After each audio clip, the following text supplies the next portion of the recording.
কাজের চাপে বিএলও স্কুলের মধ্যে আত্মহত্যার প্রচেষ্টা করেছেন, শেষমেশ সবাই মিলে উদ্ধার করতে পেরেছে। এটা নিয়ে কোনো সন্দেহ নেই যে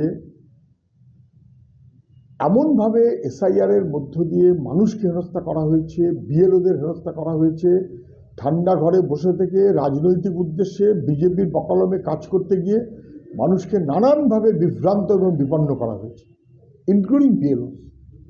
এবং অনেকে মারাও গেছেন, অন্য কোনো কারণ সঙ্গে যুক্ত আছে কি নাই বলতে পারবো না, কারণ ওটা তো পোস্টমর্টেম বলতে পারবে, তো আমার আপনার বলার কোনো কথা না।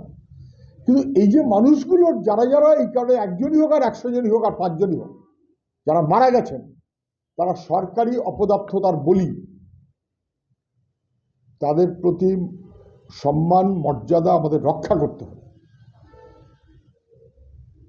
সরকারি অপদার্থতার বলি, বিজেপির রাজনীতির বলি, দুর্ভাগ্যক্রমে মানুষের হেনস্থা কমুক এমন মনোভাবে রাজ্য সরকার না চলে বরং সে উস্কে দিয়েছে, মানুষ বিভ্রান্ত হয়েছে।